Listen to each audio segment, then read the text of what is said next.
Well, good afternoon, everyone, from the end of the Software-Defined Space Conference 2025 here in Tallinn in Estonia. I'm here with my colleague Thibaut, and we'd like to go through some of the learnings that we had as EmTroniX, as a company, but also look a little bit back on the themes that are at play here, because there's a few reasons why we go here, and one of them is to learn about what's going on in the industry. What are the key themes? And what we saw here, before we go to some of the more specific learnings, is there were a few themes at this conference. Of course, the Software-Defined Space Conference is about the role of software in space, and one of the key topics when it involves software is cybersecurity, because space is, well, as some people say, is the next battlefield. We saw a lot of talk about the role of space in defense, about dual use, which was a theme.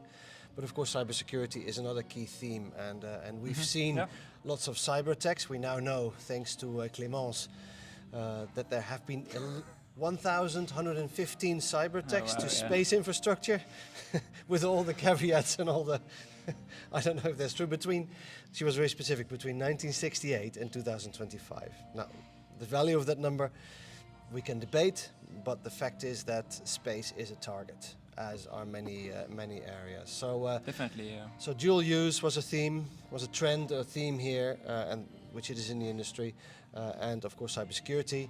But then we had a panel this morning, which was a little bit more specific to the business of EmTroniX, which was more related to software-defined systems. Tell us about that. Yeah, indeed. And so, of course, we talk about many things, but of course, being in the software-defined space conference, one of the things that we discussed was the fact that, of course, a lot of the industry is using a lot of software-defined satellites, and they're using a lot of software-defined COTS to have like rapid access to space.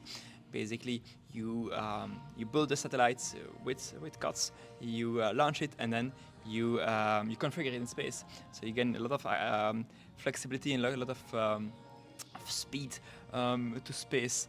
But the trick there, I think, important for EmTroniX as a company, is to be able to anticipate the requirement that you need for these COTS.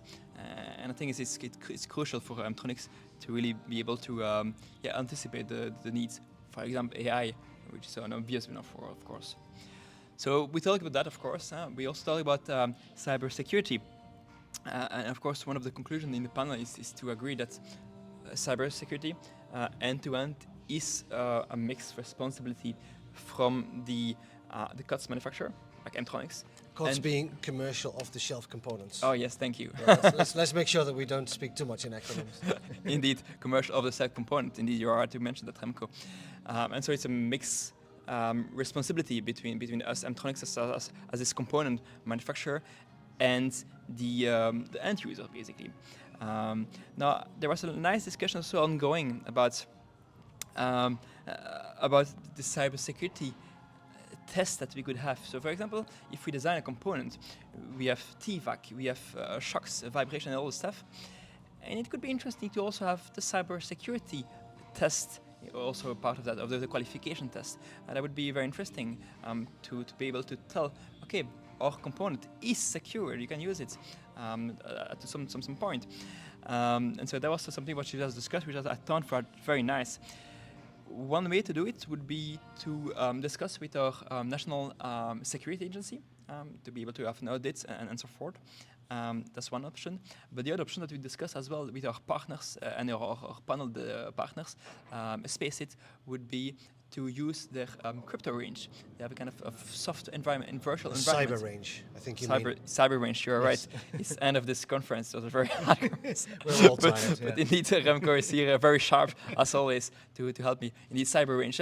Cyber Range was a program which was developed by ESA and by Spaceit, and that could also help us to get like a label, a seal of approval of our design, which has been tested by their environment. So that would be. And that's a good thing that you mentioned that, because that also emphasizes the role of the supply chain, because we tend to look at the end user, being the satellite manufacturer or even the satellite operator, to think about cybersecurity.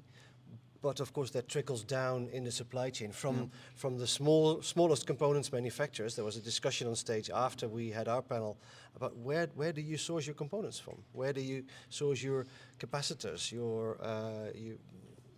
the smallest components?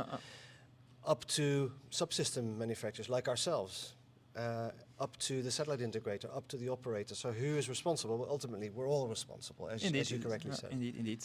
You need to be cyber secure on the entire chain, right? And so that's important. Yeah. And one of the things they mentioned is cybersecurity by design. Now, what does that mean to you? Yeah, that's a tricky one. In the sense that, well, you can say a lot of things, but indeed, is to. So typically, cybersecurity is that's what also they said.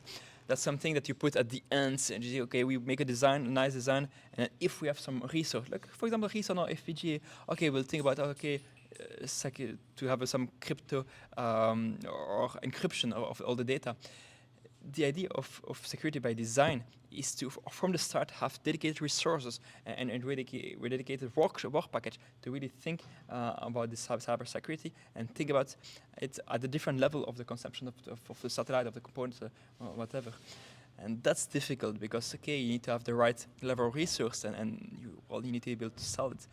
Because, for example, well, there was those last discussion that we had also with different members in the conference. Is like, we can do many things, right?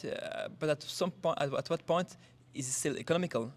You cannot be a trade-off. We talked about indeed, that, yes. That's the right word, the trade-off. We cannot be 100% cyber secure, otherwise you will spend an enormous amount of resources. So you need to find the right balance, the right trade-off, depending on the application and depending on the need of the customer. And for us, as EmTroniX, as a component manufacturer, we need to be flexible and to be able to understand, okay, for this customer, we need to have the flexibility, a bit more secure, maybe to add some extra component. We discussed with company like Thales about certain secure reconfiguration mechanism for software-defined radio. But for other people, it might not be necessary. And so it's all about a trade-off. And it depends on the application. And we saw another talk on stage here yesterday who said that the use of the system is ultimately decided by the user, and some users may have other requirements for cybersecurity than others. And if we talk about dual use, of course, for military use, cybersecurity is paramount. For agriculture, it's still important, but is it as important? Yeah, it's hard to say. So it's always a trade-off between cost, and we say that well, we want to be commercial, off the shelf. That means delivering a certain quality standard at a certain price, and that price and also the quality needs to be competitive. And we live in a commercial space industry. You said it yourself in the panel. Space 2.0 is all about commercial space. No, we need to sell. We need to be efficient. Yeah, that's true. Exactly. So lots of learnings from this conference. Indeed, that's a very, very useful conference. The food was very good, but not only for the food. The discussions were very, very interesting. The food was amazing. The weather, we're in Estonia in November, so we're sitting inside for a reason. We were thinking of recording this outside, but we sit inside for a reason. Come on, Remco. We are used. You come from Netherlands, I come from Belgium. We are used to this nice weather with some rain and cold. And still, I much rather record this video here. It's rain, it's cold. And no, you don't come here for the weather. But yeah, you're right. The food was amazing. So let's conclude on that. And we're looking forward to seeing you at the next conference. And EmTroniX will be at several conferences next year. You can follow where we're going and why we're going and what our story is on our website, emtronics.lu. Indeed. And of course, on all our social media channels. We're on LinkedIn mostly with updates on what's going on at EmTroniX, with our partners, with our customers, with our products, and especially with our products and with our events. So I'm looking forward to seeing you either in the next video or much more preferred at the next event. Bye-bye. Bye-bye.